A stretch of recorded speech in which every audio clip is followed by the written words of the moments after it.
models of teaching is being considered as one of the important and difficult aspect of educational technology and teaching as a concept you can say. कभी आपने सुना कि learning theories, कभी आपने सुना teaching की theory.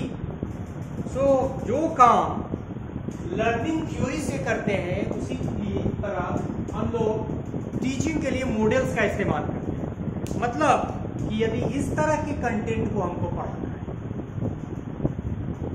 तो कैसे टीचिंग करनी चाहिए, उसका मॉडल, आदर्श रूप, प्रारूप क्या होगा. और ये इसमें बहुत काम हुआ है टेक्नोलॉजी में, एजुकेशनल टेक्नोलॉजी में. आपने बीएड में खास के कंसेप्ट में अटेनमेंट मॉडल और advance organizer model, Patna university का बीएड का जो करिकुलम है 2 मॉडल आपको पढ़ना भी है, हमने उसको कहा भी. चूंकि ये बहुत कॉम्प्रिहेंसिव है और आज का जो हमारा लेक्चर है, जो जिस अम्ब्रेला के तहत हम लोग इस कंसेप्ट को डिस्कस कर रहे हैं, वो है टीचिंग एज ए कंसेप्ट. इसीलिए हम लोग थोड़ी सी मॉडल की चर्चा करेंगे, उनके बेसिक एलिमेंट्स की बात करेंगे और 1-2 उदाहरण, जैसे यही दोनों का हम थोड़ी चर्चा करते हैं. तो मॉडल्स ऑफ टीचिंग का मतलब है कि कंटेंट के नेचर को ध्यान में रखकर कौन सा मॉडल ज्यादा इफेक्टिव होगा, इस पे बहुत सारे लोगों ने काम किया है. So you can also say the pattern of teaching, the design of teaching is model of teaching. So let us come on the topic. Teaching models act as hypothesis of teaching theories.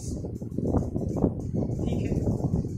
In other words, after verifying these hypothesis, these theories are indoctrinated. मतलब पहले हमने बताया कि ये content पढ़ाना है, hypothesis आपने, तो हमने कहा कि नहीं, ये कंटेंट ऐसे पढ़ाया जाए तो ये ज्यादा प्रभावशाली.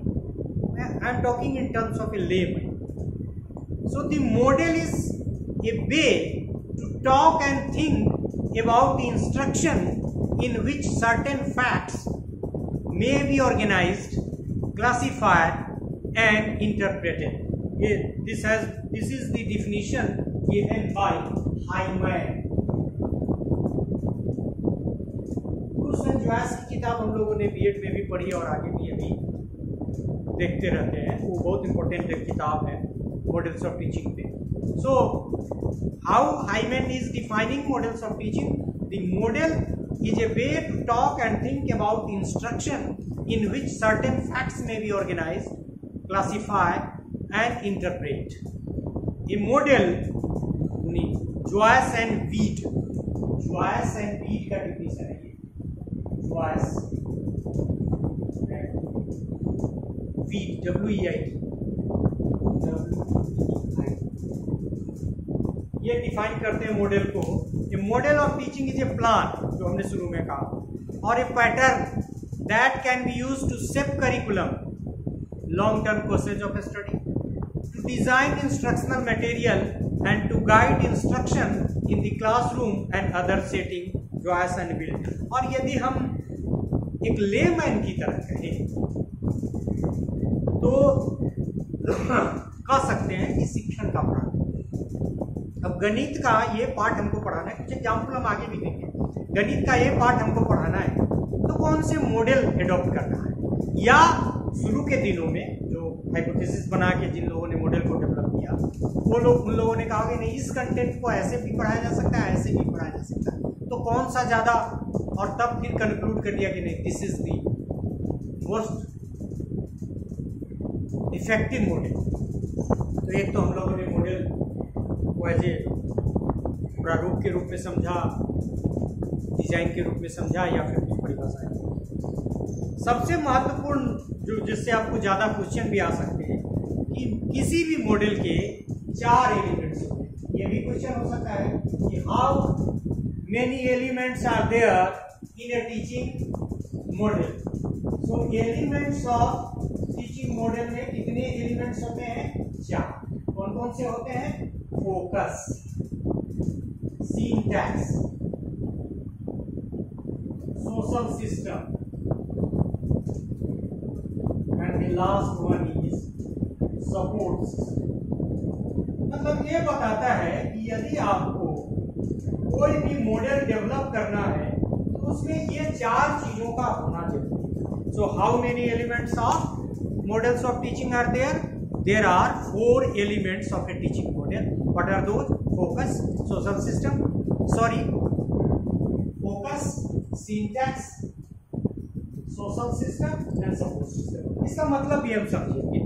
जैसे टीचिंग मॉडल्स में जो हम लोग काम करते हैं उसको समझ लें। फोकस में क्या करते हैं? फोकस में अब ये मॉडल क्यों है, इसका उद्देश्य क्या है, ये लिखना होता है।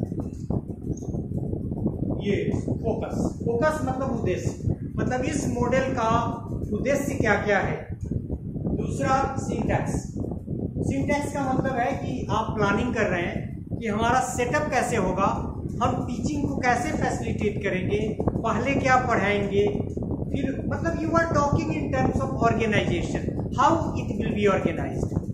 सोशल सिस्टम में आप पढ़ाते हैं, मतलब जो भी आपने जो प्लान किया यहाँ सिंटैक्स में keeping in view the focus, उसको इम्प्लीमेंट किया, ट्रांजैक्ट किया, और फिर ये आपका जो सपोर्ट सिस्टम है इसमें आप इवैल्यूएट करते हैं। अब ये भी प्रश्न पूछ सकता है कि हम किस पार्ट में प्रेजेंटेशन करते हैं। सोशल उद्देश्य किससे संबंधित है, मूल्यांकन क्यों करते हैं, मतलब कि जब भी हम कोई मॉडल्स ऑफ टीचिंग बनाएंगे उसमें उद्देश्य का होना, उसके कैसे उसको ट्रांजैक्ट किया जाएगा उसका डिस्क्रिप्शन, फिर उसके ट्रांजैक्शन का से रिलेटेड डिस्क्रिप्शन, और फिर उसके मूल्यांकन से रिलेटेड डिस्क्रिप्शन का होना जरूरी है। तो फोकस उद्देश्य, सिंटैक्स की कैसे अरेंजमेंट होगा टीचिंग का, फिर रियल टीचिंग सोशल सिस्टम से रिलेटेड है, और उद्देश्य को ध्यान में रखकर सपोर्ट सिस्टम। और हम 2 ही उदाहरण लेंगे जो हमने शुरू में भी कहा कि बीएड के मॉडल पे, बीएड करिकुलम में पटना यूनिवर्सिटी के आपके 2 मॉडल हैं।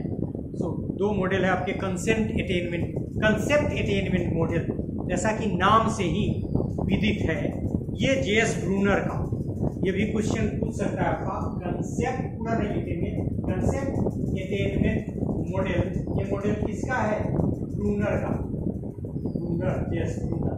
और एक है advance organizer model, advance organizer model by David Ausubel. अब हम एक को एक्सप्लेन कर देते हैं। जैसे कंसेप्ट, नाम से कंसेप्ट अटेनमेंट मॉडल, जब आपको कंसेप्ट फॉर्मेशन कराना है तो इस मॉडल का इस्तेमाल कराना है। और कंसेप्ट बनता कैसे, जैसे आपको इंडक्टिव डिडक्टिव रीजनिंग की मदद से आपको क्लासिफिकेशन कराना है, बायोलॉजी का क्लासिफिकेशन, मैमल, अब छांट के रखिए क्यों कहते हैं, अच्छा ये विशेषता होती है, ये विशेषता होती है, ये विशेषता होती है, ये विशेषता होती है, इसलिए इसको मैमल कहते हैं, इसलिए इसको इस कैटेगरी में रख सकते हैं। सो दिस इज कंसेप्ट अटेनमेंट। और एडवांस ऑर्गेनाइजर मॉडल कहता है कि कुछ बेसिक चीज़ों का नॉलेज यदि दे दिया जाए तो बहुत सारी नॉलेज, बहुत सारी टीचिंग उससे रिलेटेड जो है फैसिलिटेट हो जाएगी। मतलब आप किसी चीज़ को पढ़ाने के पहले, यहाँ नाम है एडवांस ऑर्गेनाइजर, मतलब जैसे कहते हैं इनरिचमेंट, तो यदि आप एडवांस ऑर्गेनाइजर मॉडल का इस्तेमाल करते हैं तो उसका अदर इम्प्लीकेशन। बहुत सारे मॉडल्स अभी डेवलप हो चुके हैं, बहुत कम्प्रिहेंसिव लिस्ट है, सबका अलग अलग उद्देश्य है। कंसेप्ट अटेनमेंट मॉडल का जैसे साइंस की टीचिंग है, आपका मैथमेटिक्स में कंसेप्ट फॉर्मेशन है, यहाँ एक जैसे कंसेप्ट लर्निंग का भी हमने जब 8 टाइप्स ऑफ लर्निंग की बात की तो वहाँ भी हमने कंसेप्ट लर्निंग की बात की थी, तो उसमें भी ब्रूनर का। तो मॉडल के 4 एलिमेंट होंगे और हर मॉडल का चूँकि अलग अलग ऑब्जेक्टिव होता है तो उसका पैटर्न भी अलग अलग होगा, उसके जो रिलेटेड एस्पेक्ट होंगे वो भी डिफरेंट होंगे। तो इस एस्पेक्ट में सबसे ज़्यादा जरूरी ये है कि मॉडल्स, टीचिंग के मॉडल्स होते हैं जैसे लर्निंग की थ्योरीज होते हैं उसी तरह से, और इसके 4 एलिमेंट होते हैं, फोकस, सिंटैक्स, सोशल सिस्टम और सपोर्ट सिस्टम। हर में मतलब जब भी कोई हम एक मॉडल डेवलप करेंगे, उसके उद्देश्य को लिखेंगे, उसको कैसे इम्प्लीमेंट किया जाएगा उसकी स्ट्रेटजी के बारे में लिखेंगे, फिर उसको इम्प्लीमेंट करने की बात होगी, और फिर जब इम्प्लीमेंटेशन हो जाएगा तो उसकी इवैल्यूएशन से रिलेटेड बात होगी। मतलब जब भी आप एक कंप्लीट मॉडल डेवलप करेंगे तो इन चारों एलिमेंट का को समाहित करना उसमें जरूरी है। So this is all about the models of teaching. If you have to know more about models of teaching, there may be certain lectures based on the particular models of teaching. You can go through that. So for the basics of models of teaching, it is enough. Thank you very much.